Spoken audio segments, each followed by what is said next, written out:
Добро вечер. Ова е осумаголник на Канал 8 во малку по-необичен амбиент од досегашниот. Сепак имаме повод и причина за тоа. Токму една година помина од последните локални избори на кои што беше избрана новата локална власт во општините ширум во Македонија, па така и во Кочани. Една година од изборот на првиот човек на локалната самоуправа на Кочани Никол Чуилиев, со кого што вечерва разговараме во осумаголник на теми кои што се карактеристични за изминатиот едногодишен период, за случувањата, за она што беше сработено, за плановите што треба да се сработи до крајот на мандатот. Добро вечер. Добро вечер и од мене и поздрав до гледачите на телевизија Канал 8. Илиев, токму пред една година на ова исто место разговаравме, не знам дали ќе се сетите, тогаш веднаш по дознавањето на резултатите од првиот круг на изборите, кога вие убедливо ги добивте гласовите на граѓаните, и еве повторно овде. Како ја оценувате оваа една година? Да, токму така. Се сеќавам и на тој момент, се сеќавам и како бев облечен таа вечер. Навистина тоа беше за мене еден прв таков момент и секако дека чувствата беа измешани. Веројатно и вечерва после една година чувствата помалку се измешани, ама тука сме да поразговараме и да направиме една анализа за она што се случуваше во изминатата една година. Она кое што всушност на почетокот на вашиот мандат како најкарактеристично и како белег го оставивте е кога на првата пресконференција рековте дека сте вратиле значаен дел од долговите што сте ги наследиле. Што беше вратено, што остана допрва да се враќа? Па токму така, кога дојдов за градоначалник на општина Кочани, првен што ни следеше да направиме анализа каква ни се состојбите, каква е финансиската состојба и кондиција на општината, за да можеме да ги направиме и плановите. Вие знаете дека јас доаѓам од реалниот сектор и дека прв пат се соочувам со една ваква административна работа и секако дека ми беше потребно и малку време за да ги осознавам работите како функционираат буџетските средства и секако во времето од периодот кај што дојдовме токму во овие денови, значи за неколку дена се навршуваат, јас дојдов точно на 25-ти, значи се навршуваат една година од моето доаѓање, период каде што интензивно започнуваат или се во тек работите околу планирањето на буџетот, што значи дека повеќе или помалку моето учество беше символично во креирањето на буџетот за оваа тековна година, бидејќи такво беше искуството, такво беше и времето, значи повеќе или помалку ова работа беше оставена на администрацијата која повеќе имаше искуство и секако со одредени наши сугестии она што можеше да биде уште направено или докоригирано, се со цел да имаме буџет со кој ќе функционираме во 2018 година. Веднаш нешто што ни застана во очи беа обврските кои ги наследивме. Значи, со самото доаѓање на чело на локалната самоуправа се соочивме со еден проблем, значи имавме доспејани во моментот на преземањето на функцијата, доспејани обврски од 49 милиона денари, нешто што навистина беше загрижувачко. Во меѓувреме ни достигнаа уште фактури за 27 милиона денари и вкупниот долг одеднаш порасна на 76 милиона денари, нешто што многу не загрижуваше. Меѓутоа, благодарејќи на периодот во кој што влеговме, каде што немаше активности, немаше јавни набавки кои ствара нови обврски, периодот го искористивме за враќање на долговите и со затварање на вентилите кои испуштаа нешто повеќе вода отколку што треба, успеавме со рационализација на трошоците до крајот на мај да прогласиме општина без долгови. Значи, успеавме за еден релативно краток период, 6-7 месеци, обврските кои ги имавме по стари завршени работи, да ги вратиме и општината да ја доведеме во една нормала. Меѓутоа, секако дека остана и други обврски, поготово, како што споменавте, во делот на образованието. Значи, наследивме образование со долгови напластени од 43 милиона денари, нешто што исто така беше незамисливо како ќе се решават тие обврски. Најголем дел од обврските во образованието беа по основ на трошоци за превозот. Имаше и други трошоци, меѓутоа најкарактеристични беа трошковите во делот на превозот на учениците. Веднаш пристапивме во разговори со превозникот кој го имаше добиено јавната набавка, се со цел да се договориме околу динамиката на она што следи, значи враќање на старите долгови и секако подмирување на тековните обврски. Нешто што е карактеристично за ова време додека јас сум градоначелник е тоа што сите обврски кои ги ствараме редовно ги измируваме, што значи дека немаме запоставено, односно заостанато обврски од тековното работење. Обврските кои се во делот на образованието се наследени обврски кои засега релативно успешно ги менаџиравме. Во моите први разговори се сеќавам со сопственикот на превозната фирма која го врши превозот, разговаравме и се договаравме дека во тековната 2018 година планираме да вратиме 7 милиона денари. За наша среќа, со рационализацијата и со новата распределба на блок дотациите, новиот начин на распределба на блок дотациите во образованието, успеавме само за 9 месеци, наместо планираните за цела година 7 милиона денари, ние вративме 12 милиона денари. Сега, на сметките на училиштата имаме уште 5 милиона денари средства кои планираме на првата наредна седница до крајот на октомври да направиме нова распределба и да одобриме преку Советот враќање на уште 5 милиона, што значи дека вкупно за ова година ќе вратиме од старите долгови по делот на превозот ќе бидат 17 милиона денари. Значи, засега долговите од 43 милиона денари се симнати на 31, до крајот на октомври планираме да ги симнеме на 26 милиона денари, што значи со динамиката која одиме и начинот на кој го направивме или цените по кој е договорен превозот на учениците и со блок дотациите што ги добиваме, храбри сме да кажеме до крајот на идната година очекуваме најголем дел од обврските во делот на превозот за останатите обврски да бидат измирени, евентуално значи ќе ни бидат потребни година до година и пол дена максимум да ги расчистиме сите долгови и во делот на образованието. Велите, наследивте големи долгови, се работело недомакински, меѓутоа впечаток е дека дел од парите што биле прибирани не биле во мал износ. Комунали и други приходи кои што ги остварува општината се собирале во значителна сума, продажба на плацеви овде, градежното земјиште.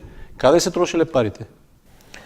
Па, јас не можам да зборувам за нешто што било во минатото, каде се трошени парите, меѓутоа факт е дека во изминатиот период сите граѓани знаат дека во Кочани имаше поинтензивна продажба на градежни парцели, на атрактивни градежни парцели, имаше изградба на колективно домување, нешто што за жал во овој момент го имаме многу малку и скоро да го немаме. Бидејќи атрактивните парцели повеќе или помалку се веќе продадени, интересот на граѓаните за купување и за инвестирање е многу мал и од тука ова година се соочивме со еден проблем каде што сето она што го градевме, во принцип го градевме на места каде што парите одамна беа потрошени. На нас ни остануваат обврски, например, сега градиме улица Вера Которка, покрај зграда за која што парите за комунали се наплатени пред повеќе години, што значи тие пари се потрошени за друго, а сега обврските остануваат на нас. И не само тој дел, не останува обврска околу постоечките згради на улица Ленинова. Значи таму комплетно ниту е решена експроприацијата во делот на пристапните улици, ниту пак се решени улиците, нешто што останува во наредниот период. Наш приоритет да ги решиме и тие проблеми, што значи и тие средства се потрошени на еден и друг начин, останува на нас обврската да ги решиме пристапните патишта се со цел граѓаните за она што платиле и да го добијат. И во повеќе сегменти е таква состојбата, да не ги набројувам, Прокарка, каде што атрактивните парцели се продадени пред неколку години, за тоа наплатени посолидни средства и комунали по највисока цена, а ние ова година го решававме асфалтирањето, значи парите ги даваме од тековниот буџет, нешто што додатно ни ствараше тешкоти. Меѓутоа, тоа е работата на локалната самоуправа да ги решават проблемите на граѓаните и тоа ќе биде нашиот стил на работа во иднина, да парите, односно средствата, кога ќе прибереме средства од некоја продажба на градежно земјиште или пак комунали од изградба на некоја колективна зграда или индивидуално домување, ќе се трудиме средствата да ги намериме токму таму од каде што се прибрани и со тоа ќе допринесеме да паралелно со продажбата ги решаваме и проблемите, односно инфраструктурните проекти кои се потребни за непречено функционирање на граѓаните. Значи, воведовме некои нови системи кои навистина ни беше потребно време. Не беше лесно и едноставно, меѓутоа се покажува дека ова политика за која се залагаме први на транспарентност и на рационално користење на средствата кои ги прибираме, кои се навистина многу мали, меѓутоа со тие средства пробаме да направиме што е можно повеќе. За еден од податоците во тој прилог што сакам во придонес на таа политика, сакам да кажам дека со буџетот за 2018 година беше предвидено во општина Кочани да бидат изградени 11 улици со вредност од 30 милиона денари. Со транспарентноста, со отвореноста и отворениот пристап на секој заинтересиран, успеавме цените да ги намалиме и за истата вредност, за скоро иста вредност да направиме 16 улици во должина од нешто повеќе од 4,5 километри, нешто што ни дава храброст да кажеме дека со една таква динамика поголем дел од проблемите со кои се соочуваат нашите сограѓани во Кочани во делот на пристапните патишта, делот на канализацијата, оптимистички се надевам дека во еден мандат можат во голем дел да бидат надминати. Кога зборуваме за штедењето, може да се каже дека тоа оди во прилог на локалната самоуправа, на буџетот на општината за да ги планира на тамошните инвестиции, меѓутоа тоа од друга страна може да создаде и незадоволство кај граѓаните, бидејќи тие можат да бидат скусени за некои бенефиции што претходно ги имали или пак за некои вложување што ги правела општината. Конкретно, еве, мислата ми е дека граѓаните останаа без јавниот превоз, еден период во кој што имаше реакции, а се случи и учениците на почетокот на ученевната година да немаат превоз. Да, токму така е. Кога сакате да правите промени за добро на граѓаните, се соочувате и со одредени проблеми кои треба да ги погледнете директно и да ги решавате. Значи, со преземањето на градоначалникската функција, јас се соочив со еден проблем каде што од страна на ревизорите беше јасно укажано дека јавната набавка за јавниот градски превоз, субвенциониран превоз е неправилно изведен и дека имавме налог да биде поништен, што едноставно ние го моравме да го направиме и со поништувањето беше веднаш започната, значи, постапка според позитивните законски прописи, се со цел да навистина она што го правиме да биде најпрви транспарентно и според позитивните законски прописи. Во договор со концесионерот, односно добитникот на јавната набавка за вршење на јавниот превоз, беше договорено дека тој ќе продолжи да го врши јавниот превоз, се со цел до исправање на пропустите кои беа направени и да имаме јавна набавка која ќе биде според законските прописи, нешто што во почетокот беше и почитувано од страна на превозникот, меѓутоа кога дојдовме до првата јавна набавка, ние ги почитувавме законските прописи и лимитот кој беше даден од страна на Советот, значи цената утврдена од страна на Советот од 20 денари за градскиот превоз, 10 денари плаќа корисникот на превозот и 10 денари субвенционира општина Кочани, со истата цена ние отидовме во јавна набавка каде што истиот превозник кој што ја имаше и линијата и добиено јавната набавка во претходниот период, постави нови услови по висока цена надвор од проектираната од страна на Советот.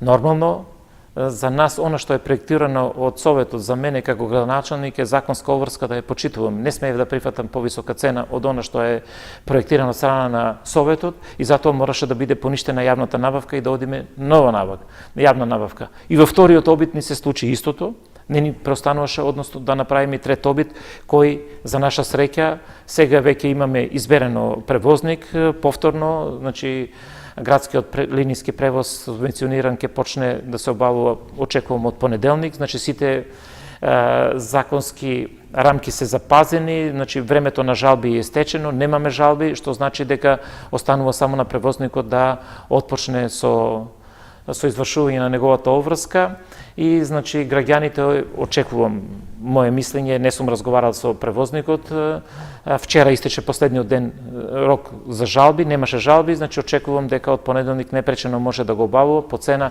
од 20 денари, од кои 10 денари ќе плаќаат корисниците, а 10 денари повторно ќе субвенционира општина Кочани и мислам дека можеби граѓаните за еден период беа ускратени со тоа право, имате право, меѓутоа сепак законите се тие кои кажуваат како ние треба да се однесуваме и токму таквиот начин на однесување, почитување на законските прописи и транспарентноста допринесува од друга страна на намалување на енормно намалување на трошоците и секако можност за решавање на поголем дел од проблемите.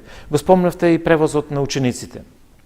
Значи, ние на време ја отпочнавме постапката заедно со училиштата, меѓутоа начинот на кој што се одвиваше превозот на учениците во изминатата учебна година, јас видов некои недостатоци кои сакав навремено да бидат отстранети. И при договорот со директорите на училиштата кои се задолжени за да направат таква јавна набавка, јасно беше кажано од наша страна дека услов за пресметка во одење во јавна набавка за превоз на учениците за следната учебна година 2018-2019 година ќе бидат пазарите цени, а не цените кои биле во минатиот период, нешто што е недопустиво. И нормално кога одите со оваков еден радикален чекор, каде што од неколку пати поголеми цени кои се плаќани во изминатиот период и сакате да направите пазарни цени, наидувате на проблем. Првиот проблем е многу незадоволни. Тој период некако пробаат да го искористат и одредени политички партии, се со цел да кажат дека нема организиран превоз на учениците, што не е точно, него поентата беше да се сокрие оно што било работено во изминатиот период и плаќани средства неколку пати, како што реков, неколку пати повисоки од пазарните цени, нешто што за мене беше неприфатливо. Во истиот момент исто така, веројатно мотивирани од една или од друга страна, дел од граѓаните реагира и дури сум зачуден од нивната реакција, значи како, зошто не се отпочне со превозот и кога пробате да ја објасните на граѓаните дека тоа се пари на граѓаните и со нив треба рационално да се постапува, дека треба да бидеме внимателни, она што го ветуваме и што го правиме се со цел, бидејќи пари се, тоа се пари на граѓани. Дел од граѓаните кои се јавува на телефон, вика мене не ме интересира, мене ме интересира превозот, а не парите. Значи нешто што е недопустиво, кога за нешто се плаќат граѓаните, тие знаат, тие треба да знаат тие пари што ги плаќат во бит на даноци или било кој, другата која давачка е користик администрацијата, односно општина Кочани, со нив мора рационално да се постапува и да има отчетност. Тоа го правиме и ќе го правиме и во иднина, се додека јас сум начело на општина Кочани. Значи со тоа овозможивме и за тоа на претходното прашање кога зборивме со таа транспарентност и со таа наша заложба за пазарни цени, која не беше лесно. Притисокот од страна на превозникот до пред неколку дена, ќе го потпишеме договорот, нема да го потпишеме, топло-ладно, на вистина не истоштуваше. Меѓутоа, мојата одлучност дека ќе одиме по пазарни цени и никако друго јаче, на крајот не им даде многу простор, него договорот е потпишан и превозникот го обавува превозот на учениците како во основното, така и во средното образование и на тој основ ова година ќе заштедиме најмалку 9 милиона денари, нешто што било незамисливо во минатиот период и пари со кои ќе бидат искористени за враќање на напластените долгови од минатото. Мислам дека една таква политика за која што се залагаме покажуваме дека дава резултати. Меѓутоа и трпението на граѓаните во еден или друг момент треба да биде таму заради тоа што се работи за нивните пари, за парите на граѓаните, а со нив ние сакаме да се однесуваме одговорно и рационално. Кога зборувавте во предизборниот период на локалните избори минатата година, најавувавте дека ќе работите и приоритет ќе ви биде урбанистичкото средување на градот. Во 2016 година Кочани го доби генералниот урбанистички план. Колку тој се одветствува со она што вие го имате како визија? Кочани нема хотел, нема спа центар, трговскиот центар не е среден, плоштадот не е среден, недостасува парк и низа други карактеристики што обележуваат едно урбано место за живење. Навистина, кога зборуваме за урбанизот, јас морам да ги искажам моите разочарувања од она што го гледам јас сега како градоначалник, а претходно како граѓанин, секако сум имал свое мислење и секако дека со моето доаѓање имав прилика да видам малку, да навлезам малку подлабоко во проблематиката што навистина е голема и многу важна за развојот на Кочани и секако за урбаното живење на граѓаните во општина Кочани. Урбанизмот е срцето на една општина. Тој е најважниот сегмент. Од тамо почнува се, од планирањето почнува се. За жал, јас морам да кажам дека ние зборуваме за урбанистички планови, за детални планови, за планови за градење, за детски градинки, за старички домови, за катни гаражи, за паркови, за не знам што. Значи, сето тоа е многу убаво, меѓутоа морам да ви кажам дека моето разочарување почна веднаш од кога рековме дека ќе градиме детска градинка. Значи, јас една година, вие рековте, токму се навршува една година зборувам за изградба на детска градинка. Во Кочани, според деталниот урбанистички план, немаше предвидено градежна парцела каде што ќе се гради детска градинка. Нешто за што ни е потребно една година да го измениме. Значи, една година, иако уште на почетокот конкуриравме за изградба на детска градинка на повикот од страна на Министерството за труд и социјална политика, каде што добивме позитивни сигнали дека е можно тоа да биде финансирано од страна на Министерството, ние немавме соодветна локација. Во истиот момент почнавме да работиме и верувајте до понеделникот. Во понеделникот потврдија дека е завршена ревизија на урбанистичкиот план за градска четврт број 9, каде што испроектиравме и детска градинка. За наша среќа, наидовме на разбирање од Министерството и проектот времено се работеше, значи ние веќе имаме и готов проект кој е финансирано од страна на Светска банка преку Министерството за труд и социјална политика и верувам дека во идниот период ќе најдеме сили и можности да го ставиме приоритетот за изградба. Исто е потполно исто состојба имаме со старичкиот дом со кој конкуриравме исто во владата во средства за финансирање на такви проекти од парите што беа пренаменети од страна на неизградениот аеродром на Тафт. Меѓутоа, истиот проблем го имаме и тамо. Значи, ние немаме ниту една чиста ситуација каде што можеме да зборуваме дека еве проект и можеме да градиме. Дали тоа се работи за улици, дали се работи за било каков друг објект, ние немаме соодветна документација и усогласеност. Сега се соочуваме со нов проблем, усогласеноста со ГУП-от, Генералниот урбанистички план кој е донесен 2016 и постоечките детални урбанистички планови. Значи, зборуваме за спа центри, за хотел. Кочани е град современ, се тежнее да биде современ урбан град. Не може да има урбан град и урбано живење без хотел, значи без сместувачки капацитети. Поготово ако на тоа го дадеме и податокот дека Кочани како ретко кој друг град во Македонија поседува геотермални води со прекрасен квалитет за изградба на хотели, спа центри, бањолошки центри. Во Кочани точно е дека имаме две парцели кои се предвидени според поранешниот генерален урбанистички план или деталниот план за изградба на хотели и спа центри, меѓутоа со новиот генерален урбанистички план таму се предвидени категорија Б5 за разлика од постоечкиот, односно од постоечкиот детален урбанистички план каде што има А4, тоа се две категории кои не може да се спојат, што значи дека иако во овој момент за прв пат после неколку месечното лобирање и пронаоѓање на потенцијален инвеститор за изградба на спа центри, сега веќе го имаме, значи имаме сериозни разговори за изградба на спа центар, се соочуваме и не знам денеска како да му одговорам. Значи денешниот мој ден започна со разговор со моите колеги што е тоа што ние можеме да го направиме во рамките да ги продадеме парцелите, да луѓето платат да направат проект со кој ќе изградат модерен спа центар кој нешто што му е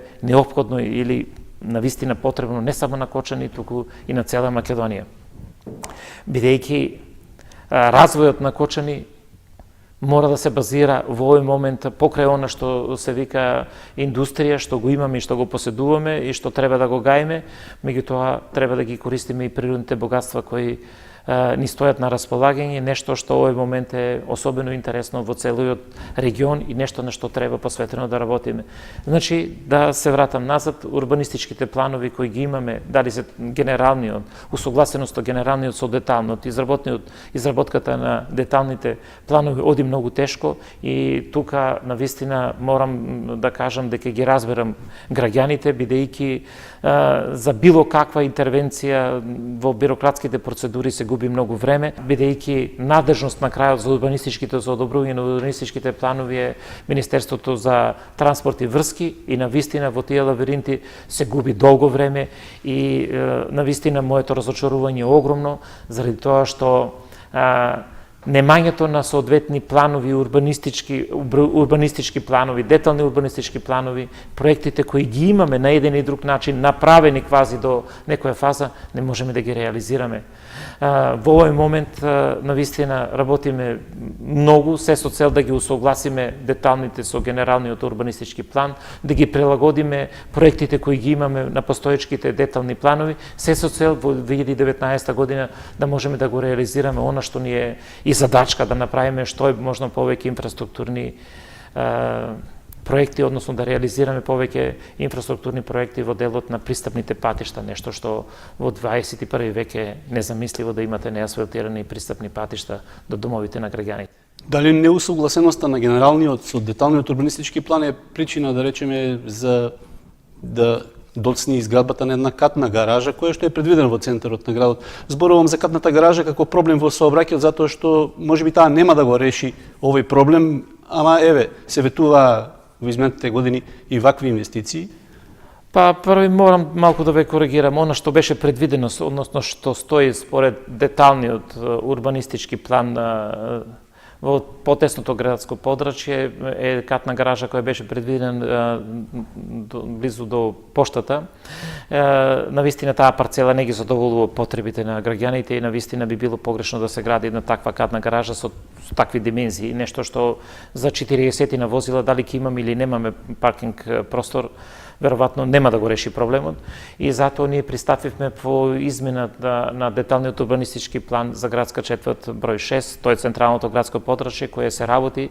За жал и таа процедура трае доста долго, каде што сакаме да предвидиме, односно проектираме катна гаража во централното градско подрачје со повеќе парки места, помеѓу 200 и 300, зависно од просторот што сега се разработува, значи она што ќе ни биде дадено како можност, значи една од пречките за отпочнување на барање на инвеститор или конкурирање, аплицирање во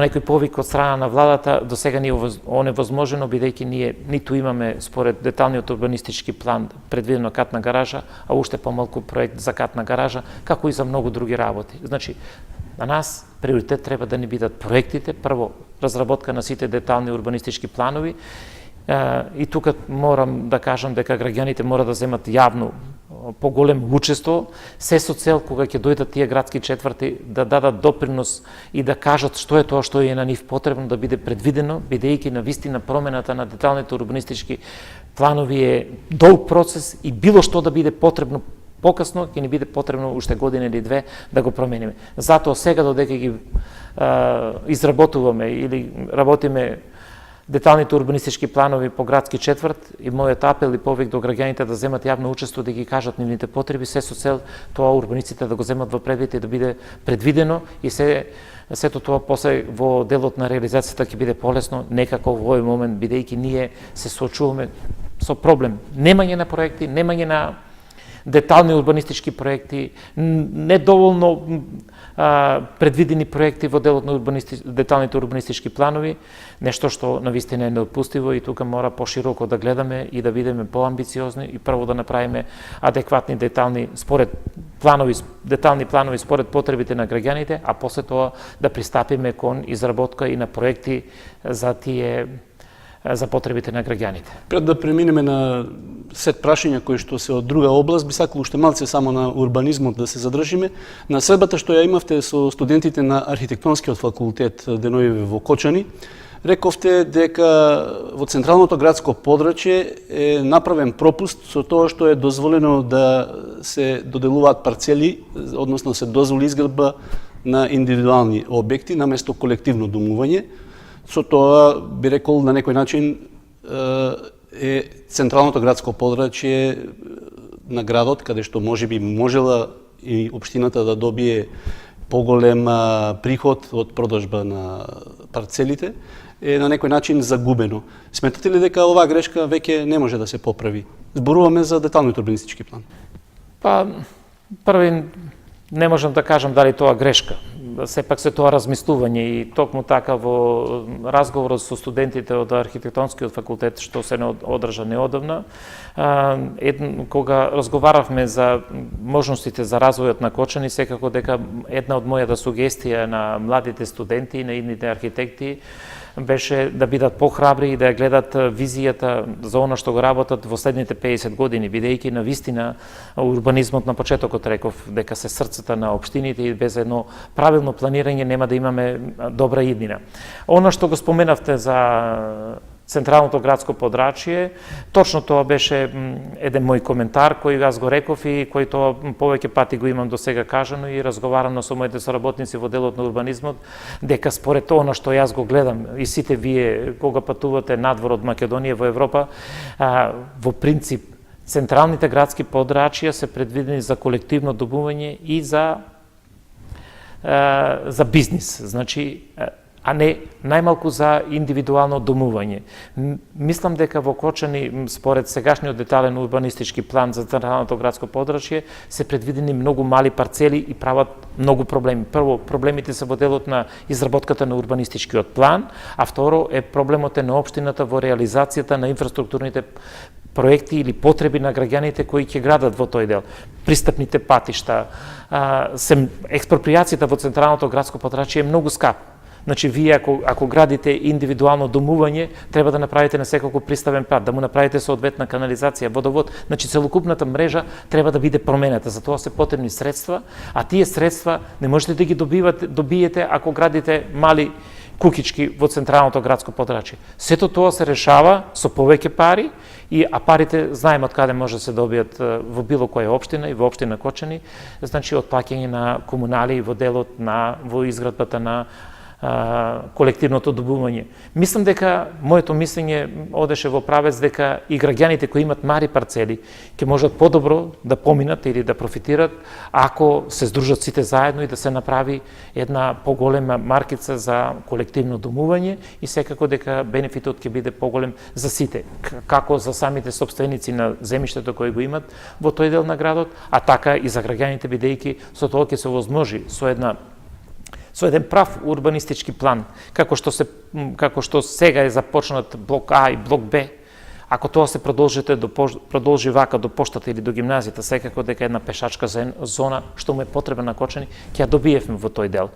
Секако дека ќе се добиеше поголем простор за повеќе кафетерии, повеќе продавници и така натаму, значи раздвиженост и центарот ќе добиеше сосема една друга функција. За жал, имаме таква ситуација како што е, ние ќе пробаме она што ни стои на располагање, она што стручните служби во делот на урбанизмот го знаат, умеат да изведат максимум, па да видиме на крајот урбанистичкиот план не го носи општината за потребите на општината, секако за задоволување на потребите на граѓаните и граѓаните се тие кои го имат и конечниот збор во носењето на урбанистичките планови. Така да се што ќе направиме како промена ќе биде транспарентно поставено, ќе биде отворена дебата, на која дебата секој ќе може да си го каже своето мислење и сето она што е во рамките на законските можности урбанистите ќе го вградат и на крајот ќе дојдеме до конечно решение кое транспарентно сите ќе можеме да го видиме. Мојата заложба е да направиме што е можно повеќе колективно домување во централното градско подрачје и да направиме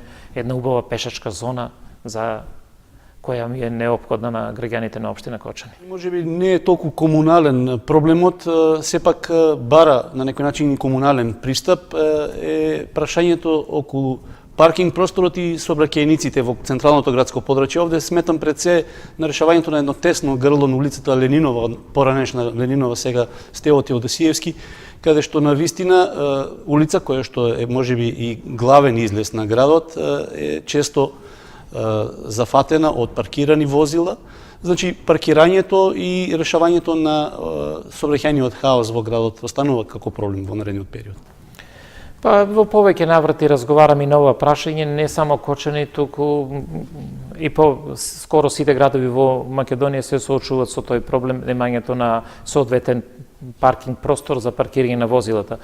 Значи, за наша среќа Кочани има проектирано улици кои навистина се доста широки и за намената за која се проектирани навистина се функционални. За жал, заради немање на доволно паркинг места, ние улиците ги земавме, значи коловозите на место за движење на возила да ги направивме паркинг места, нешто што го отежнува движењето на сообраќајот и навистина прави огромен проблем и од тука и нашата заложба за изнаоѓање на конечно решение за изградба на катна гаража или место простор за во централното градско подрачје за капацитет од 200 до 300 возила, нешто што неопходно на Кочани.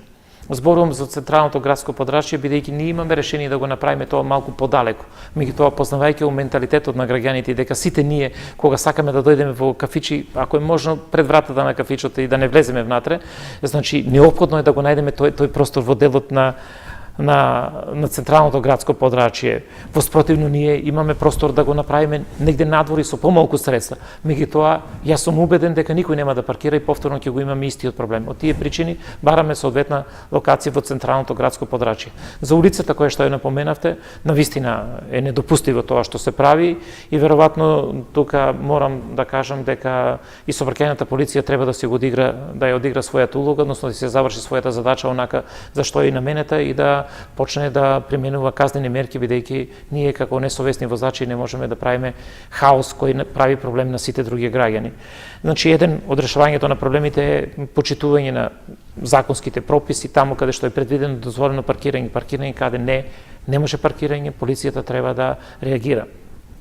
Меѓутоа, како што реков, конечно и решение изградба на катна гаража и проблемот со поранешна Ленинова сега како реков, Стево Теодосиевски, значи ние тој проблем го гледаме и во буџетот за следната година предвидуваме средства да почнеме да го решаваме тој проблем со таа со улицата Стево Теодосиевски од мостот во прв период, значи ќе решаваме веројатно на два дела бидејќи експроприацијата е огромна. И сакаме првично да ја решиме до делот на пристапот до гимназијата, до крајот на спортската сала. Значи, за тоа ќе се потрудиме да предвидиме средства во буџетот за наредна година и навистина моја огромна желба и заложба е да тој потек го решиме и навистина дека Кочани заслужува еден булеварско решение со влез и излез од Кочани, нешто што за жал морам пак да кажам во урбанистичкиот план не е предвидено и токму во овој момент работиме на изработката на урбанистичкиот план за да видиме урбанистите да ни кажат како најефикасно можеме да го решиме и влезот и излезот од страна на западната страна. Значи, тој влез што е покрај училиштето Кирил и Методи, Свети Кирил и Методи, сакаме да го оставиме како еднонасочен, односно како слепа улица и да влезот го решаваме од другата страна. Меѓутоа, тоа е задача сега на урбанистите, прво треба да урбанистички да го решат проблемот, а после тоа да бараме средства за решавање на експроприацијата и во тој дел на што ќе посмета и што е предвидено за решавање. Овој момент зборуваме за решавање на булеварско решение до крајот на спортската сала. Сакам да се префрлиме на темата социјала, бидејќи и тоа е еден важен сегмент за кој што општината на некој начин има своја надлежност. Факт е дека во изминатиот период се доби долго очекуваниот центар за згрижување на децата со посебни потреби. Меѓутоа, останува се уште отворено прашањето што со старата касарна и сместувањето на жителите кои што на некој начин незаконски, нелегално живеат таму. Се работи ли нешто, ќе се помрдне ли ова прашање од мртва точка? Значи, како што рекоте, делот од надежностите локалната самоуправа ги има и во делот на социјалата. Јас морам да кажам, првин во делот на буџетот има предвидено средства за исто така за социјалата, за културата, за спортот. Нешто што оваа година општината во целост го има исполнето. Она што е предвидено како ставки во буџетот за социјала, за спорт, за култура или за било која намена, секој месец се измирува обврските и се е исплатено до 1 денар. Нешто што не било во минатото и сметам дека со ова граѓаните имат можност да видат дека буџетот кој го планираме, се држиме до ставките кои се предвидени во буџетот, така ќе биде и во иднина. Значи, буџетот може би да биде скромен, меѓутоа она што ќе биде ветено од наша страна ќе биде и реализирано. Во делот на социјалата, како што рековте, дека ние го реализиравме центарот за деца со посебни потреби, тоа е пуштен од неодамна во функција, реновиран со се што требаше и навистина тоа му беше потребно на Кочани, бидејќи децата со такви потреба во минатото ги носевме со такси во Виница и што навистина беше додатно малтретирање. Овој капацитет е доволен, има можност за проширување и мислам дека ги задоволува моменталните потреби за таа намена.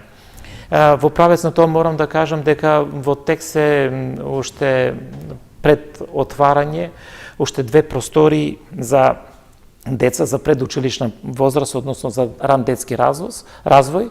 2 простори, едната е во Тракање и едната е во Асном. Значи, тие се комплетно изградени, чекаме уште од Министерството за труд и социјална политика да пристигне опремата и очекувам дека во текот во првата половина или до крајот на ноември очекувам тие 2 паралелки да бидат пуштени во функција, со што ќе бидат сместени дечиња од 3 до 5 години, нешто што недостасува во овој момент, поготово таму кај што е сместен во Асном едната од просториите или паралелките е доста добра за ромската популација и навистина со тоа ќе допринесеме за интегрирање на тој дел од децата во општеството.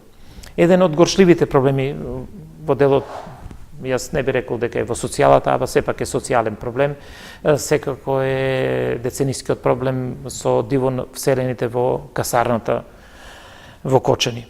Навистина во повеќе наврати имаме разговарано и со надлежните институции во делот за заштита на луѓето од заразни болести и се потенцира и покажува дека ова место е едно жариште и извор на разни заразни болести, нешто што е недозволиво денеска да такво нешто поднесуваме и од тука мојот ангажман конкретен во делот на реализацијата и конечно решавање на деценискиот проблем со диво населените во касарната, сме на добар пат да го решиме.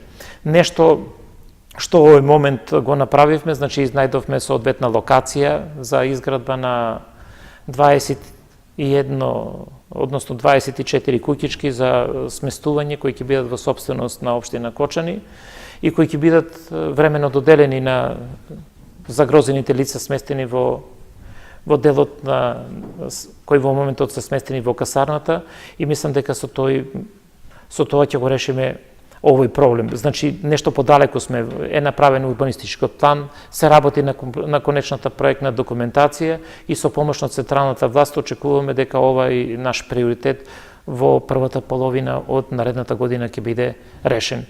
Навистина, овде може би изгледа тоа оптимистички, меѓутоа реално е дека ние наследивме проблем кој немаше ниту идеја како да се реши. Од идеја веќе дојдовме до готова локација со инфраструктура, со проект за изградба на тие куќички и сега чекаме само финализирање од страна на Министерството за труд и социјална политика и сите оние кои се инволвирани во овој дел да помогнат во делот на изградбата на куќичките, бидејќи општина Кочани ги нема тие средства. Меѓутоа проектот е направен и сега очекуваме во најскоро време и реакција од страна на Министерството за труд и социјална политика да изнајдеме средства и да го решиме овој проблем. На почетокот пред да започнете вашата функција, односно вашиот мандат, рековте дека ќе ги надминете партиските карактеристики и ќе работите надпартиски во интерес на граѓаните. Што тоа ви донесе после една година лично вам, односно како реакција кај партиите, а и кај граѓаните, за кои што еве рековте дека така и ќе работите? Токму така. Јас најавив уште кога ја добив оваа функција дека ќе се однесувам како градоначалник на сите граѓани на општина Кочани и токму така се однесувам за целата ова година и така имам намера да продолжам и во наредниот период. Партиите си имат свој сегмент на работа и тие си ја терат својата работа, меѓутоа она што е важно е, сакам да кажам дека мојата заложба уште од самиот почеток за делување, непартиско делување на општинската администрација ќе продолжи во наредниот период. Навистина тоа е еден болен и тежок процес, бидејќи кога влегувате во една работа и сакате да ја рачистите, а од другата страна имате само партиски луѓе, навистина и едната и другата партија се незадоволни. Едните барат едно, другите барат други и од тука уште посебното моје уверување дека една непартизирана и професионална администрација е повеќе од потребна не само на Кочани, туку и на секоја општина во Македонија. Оваквата поставеност како што беше до сега на општинската администрација ствара зависност кај граѓаните. Граѓаните се зависни од политичките партии. Нешто што е недопустиво, бидејќи тие, вработените во локалната самоуправа, се платени од парите на граѓаните. Граѓаните имат право да ги добијат собствените услуги онака како што треба и како што е предвидено со закон, без обзир на нивната партиска или било каква друга припадност, верска или не знам што. Значи, тоа воопшто не е битно. Администрацијата мора да биде професионална и е недопустливо луѓе кои работат во општинската администрација да се бават со политика. Тоа е нешто недопустиво. Значи, тоа мора сите да го сватиме сериозно. Веројатно, само моите заложби не се доволни. Тука, како што една ластовичка не прави пролет и веројатно еден човек не може да ги направи промени. Значи, мора да отвориме една широка дебата и на сите јасно да им кажеме дека местото на луѓето кои се бават со политика е во политичките партии и надвор од оваквите институции, бидејќи, повторувам, дека тие луѓе што се вработени во општинската администрација, платата е примата од парите на граѓаните и граѓаните заслужуваат да добијат услуги предвидени со законот, а не според политичката или некоја друга припадност. Не е лесно да се направи тоа. Јас го чувствувам незадоволството и на едната и на другата политичка партија, меѓутоа мојата определба останува и понатаму да делувам надвор од политиката, да пробам, односно тоа што го работам професионално во рамките на она што е предвидено со законските прописи, така и ќе продолжиме, се со цел да граѓаните ги добиват услугите кои се потребни, без обзири, како што реков, на она што тие го чувствуваат лично во поглед на партиската припадност.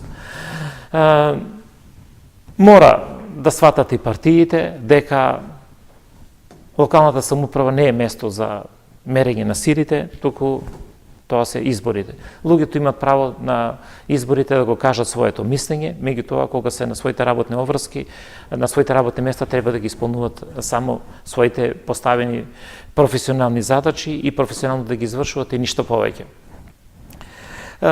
Дека дел од политиката, односно политиката ќе биде надвор од нашето секојдневие, го покажавме и во делот на Советот. Значи, колку сме успеали, веројатно се покажува во делот на функционирањето на Советот.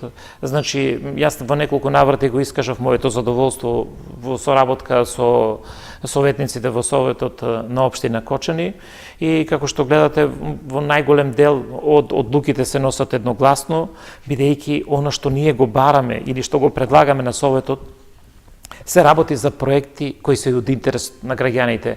И мислам дека сите членови на Советот тоа го премитуваат и дека донесуваат одлуки во склад на она што се потреби на граѓаните и од тука не очекувам и во иднина некои посебни проблеми, бидејќи нашата тенденција е да нудиме проекти кои ќе бидат во интерес на граѓаните и никако другојаче. Значи, за жал морам да кажам дека таа политика или политичка поделеност, јазовите помеѓу двете политички партии се приметува од време на време и во Советот, од причини што навистина проекти кои ги нудиме се гласат, меѓутоа без дебата. Нешто што е недопустиво за едно демократско општество. Значи, ние нудиме да транспарентно однапред донесуваме буџет и кажуваме која улица ќе се гради, транспарентно, пред да почнеме, отвараме дебата. Таа е дебата за да видат граѓаните што ние ќе работиме во следниот период, а советниците да кажат и да не коригират. Може би ние грешиме. Не таа улица, друга улица има приоритет. За жал, тие одлуки поминуваат без дебата. Да, едногласно, согласање во Советот. Точно така. И тоа покажува дека проектите се добри, меѓутоа, и ако се проектите добри, тие сепак заслужуваат еден вид на дебата.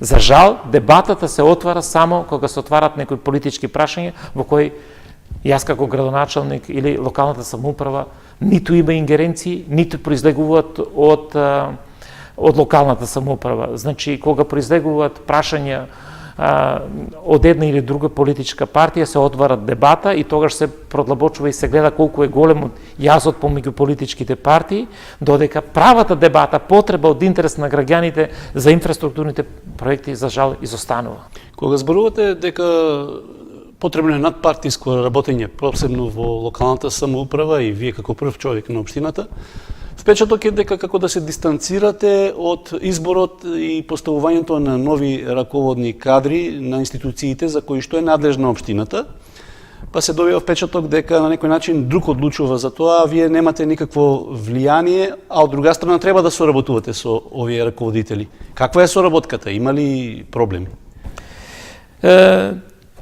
Констатацијата ви е точна, значи стои таа констатација и тоа се факти од кои не смееме ни да бегаме и треба да бидеме искрени. Значи, јас дојдов за градоначалник на општина Кочани и ги прифатив кадрите кои ми стоја на располагање и пробав од нив да извлечам максимум се што може повеќе да направиме во интерес на граѓаните. Значи, не променив ниту едно лице од лево на десно, бидејќи на вистина сакав да и кажам дека не е важно тоа што биле, важно е дека треба да покажат дека се професионалци.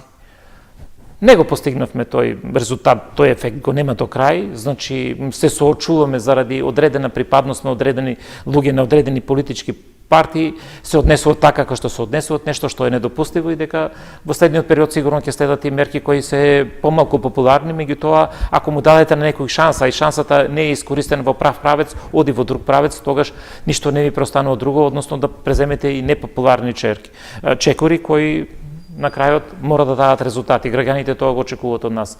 Она што го кажавте во делот на поставувањето на одредени раководни места, што се во делот на надлежност на општината, пред се очекувам дека мислите во делот на образованието. Да, ама сепак да ви кажам дека надлежностите на локалната самоуправа и на градоначалникот во делот на образованието се делегирани. Значи, тука се чувствува градоначалникот како англиска кралица. И затоа од тука, бидејќи јас на вистина луѓето во образованието многу малку ги познавам, едноставно таа проблематика можеби не требаше, меѓутоа ја препуштив да се решава онака како што некој друг мислеше, не јас.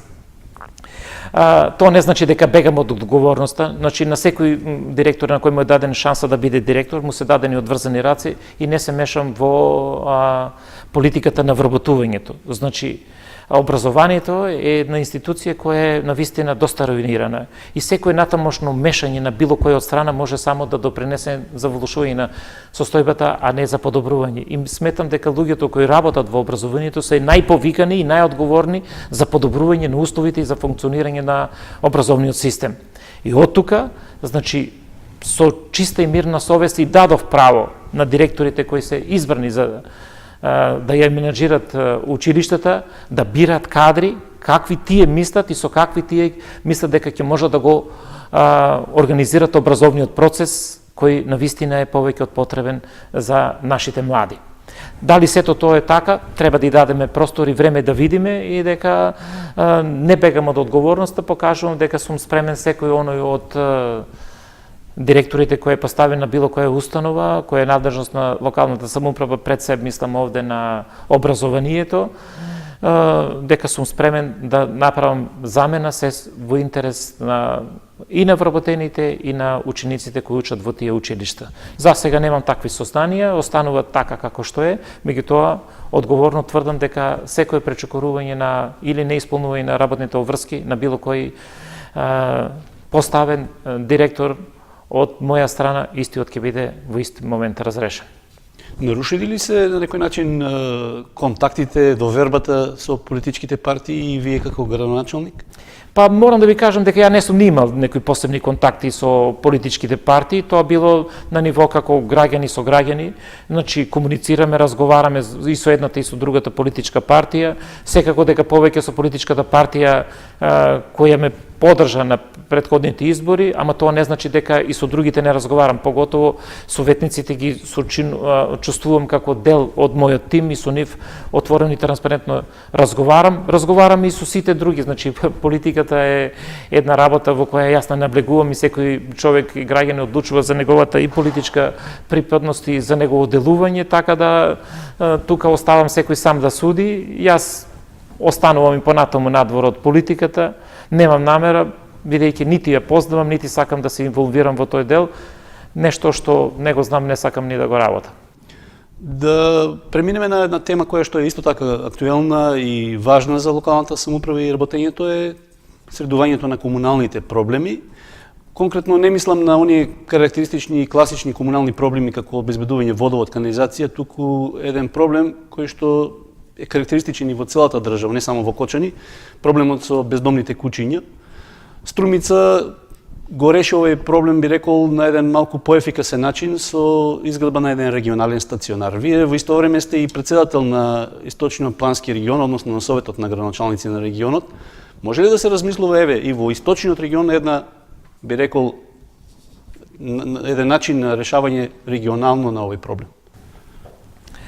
Па, комуналните проблеми се една од работите и од надлежностите на локалната самоуправа и мислам дека во овој сегмент доста посветено работиме, значи работиме во секој дел што на нашето секојдневно живење и пробаме проблемите со кои се соочуваат граѓаните во рамките на нашите можности да ги решаваме. Еден од проблемите, како што споменавте, и со куќињата скитници или бездомници, не знам како ќе ги кажете. Меѓутоа, морам да ви кажам дека и во тој дел ние како локална самоуправа имаме постапено според позитивни законски прописи. Значи, според постоечкиот закон е предвидено да, значи, третирањето на куќињата бездомници да биде на начин утврден со закон. Еднаш е дека ако имате стационар, да ги собирате и ги чувате, одгледувате така како што предвидува со законот во стационар, и другата е да во Македонија има повеќе фирми кои се овластени, имат лиценци за третирање на куќиња бездомници. Ние го одбаравме оној вториот начин, бидејќи општина Кочани во овој момент како општина нема такви услови, нема такви можности да може и веројатно и трошоците за одржување на еден таков стационар се прилично високи и средствата во буџетот таа комоција не ни дозволуваат, затоа се одлучивме на оној другиот дел. Значи имаме на јавна набавка изберена фирма која ќе врши заловување според потребите на општина Кочани куќиња бездомници. Тоа го правиме, значи кога ќе приметиме дека навистина проблемот со куќињата станува поголем или приметуваме поголема група на куќиња бездомници, скитници, тогаш јавното предпријатие, комунално предпријатие ја повикува фирмата, доаѓаат и ги заловуваат. И тоа не е толку голем проблем. И тоа функционира. Меѓутоа, јас морам да кажам дека понекогаш не ги разбирам ни граѓаните што сакат. Од една страна сакат да ги решаваме проблемите, а од друга страна сме спречени во решавањето на таквите проблеми. Конкретно кога станува збор за куќињата. Значи, додека куќињата шетат и прават и се потенцијална опасност и за најмладите или за било кој друг шетач, тогаш реагираме, сметат куќињата што прави општината, зошто не реагира. Кога реагираме, зошто ги заловуваме, не е тоа хуман начин.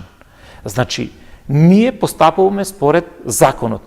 Хуман е начинот, значи начин на кој мора ние да ги заловиме куќињата е тој, значи утврден со закон и одговорноста за тоа ја носи фирмата која има која е изберена, односно која ги има сите потребни цертификати за обувување на таа дејност. Ние како локална самоуправа, нашата надлежност е таа, да направиме јавна набавка, да ја повикаме фирмата, да направи заловување и така натаму. Меѓутоа, ви кажувам дека фирмите повеќе во Кочани не сакаат да доаѓаат заради неодговорниот однос на дел од граѓаните. Значи имавме случај при последното заловување, инволвирана е полицијата, гумите им се издупчени, се мавани со камења и така натаму од неодговорни граѓани. Секој оној што сака да чува миленичиња, може да ги собере да ги качи во неговиот стан на пет и спрати да ги чува. Никој не му брани. Меѓутоа, сето оно што е на улица го сметаме неодбележано дека е скитник и ние според законот сме обврзани да го заловуваме. И во иднина ќе продолжиме на истиот начин. Ќе ги заловуваме кучињата и ќе ги штитиме и децата и граѓаните од потенцијалната опасност, а сите оние кои ќе се дрзнат да го спречат тоа ќе се соочат со реагирање на начин како што е предвидено со законот, бидејќи ова навистина е недопустиво. Значи ние имаме наши сограѓани кои ги отварат вратите и ги пуштат во дворовите. Поминува фирмата која заловува, ги истеруваат надвор. И што да правиме ние? Значи не можеме да се бркаме. Законот е еден. Ние ќе постапуваме и така како што е предвидено со законот и понатаму се додека не изнајдеме друго решение ќе ги заловуваме. Кучињата според законот како што е предвидено.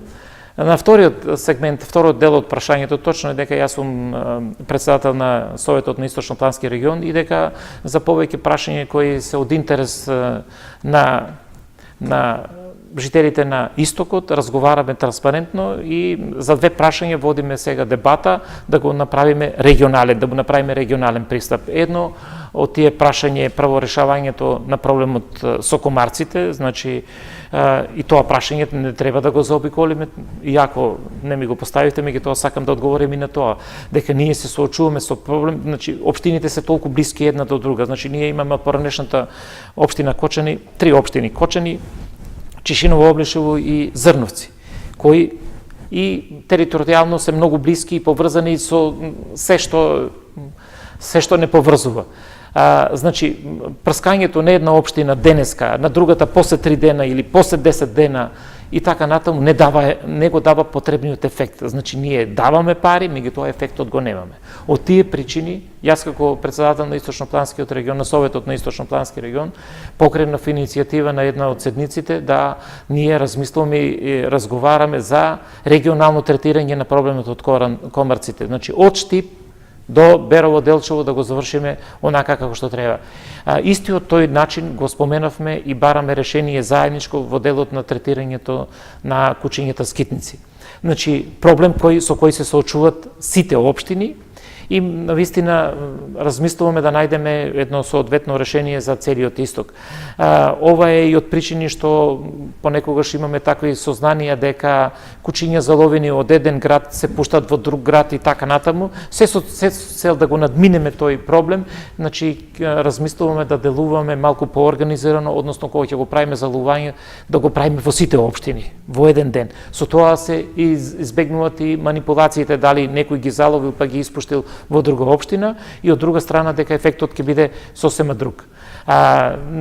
Секако дека провеува и идејата за регионален стационар, меѓутоа се уште не сме нашле решение како тоа ќе го решаваме. Значи тоа е тема отворена и ќе разговараме, меѓутоа до тогаш граѓаните да бидат сигурни и безбедни дека ние како локална самоуправа водиме грижа за нивната безбедност и дека во секој момент кога ќе приметиме дека кучињата скитници се во број, што ги загрозува нивната безбедност, ќе биде постапено според законот што е предвидено. Цел час разговараме, би рекол, иако се уште има отворени прашања за кои што би можеле да разговараме, меѓутоа со оглед на терминот би сакал да превршиме оваа емисија и да оставиме можност во некоја наредна прилика повторно да отвориме актуелни теми. Помина една година, рековме, од вашиот мандат како градоначалник, кога ќе се навратите наназад, како го оценувате овој период, кога би имале можност сега да бирате да се кандидирате, дали повторно би ја прифатиле оваа функција? Па вака, кога Уште на почетокот реков дека чувствата се измешани и сега од оваа дистанца исто така. Навистина е еден предизвик да се ставите на располагање на граѓаните и да пробате да решавате дел од проблемите кои се напластени.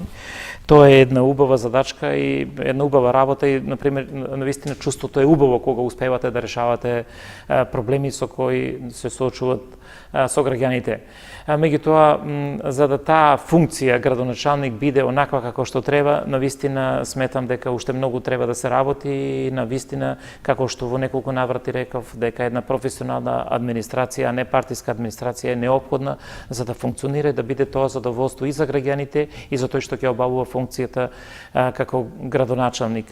Од тука мислам дека час побрзо сите треба да се одважиме да допринесеме за навистина професионална администрација која ќе работи само на решавање на проблемите, а не за земање на политички ставови и политички делувања.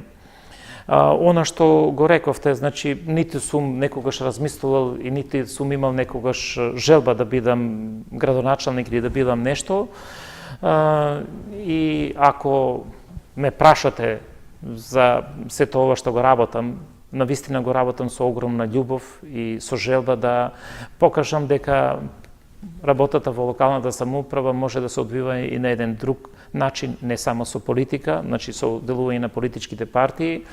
Нешто што мислам дека ќе даде резултати, гледам дека и сега има резултати, меѓутоа се далеку од моите очекувања и конкретно на вашето прашање, значи моето место нити е во политиката и во ваква констелација не размислувам за втор мандат. Размислувам и желбата ми е да ова што го работам заврши што е можно побрзо и да направам што е можно подобри резултати за граѓаните на општина Кочани и на ништо повеќе. Искуството што вели, каде се најголемите разочарувања од она што било очекувано, а каде пак сепак имало нешто што не сте го знаеле, а било придобивка? Реков, единствена придобивка и задоволство на еден човек кој доаѓа од ревалниот сектор е кога има можност да решава проблеми. Значи, единствените задоволства се кога градите нешто, кога градите некој пат, решавате училишни проблеми, решавате проблеми со сместување на деца, на стари лица, да не зборуваме, размислувате за изградба на спортски терени, размислате за развој на пониква, нешто што ве држи кондиција и ви дава елан да продолжите кога гледате дека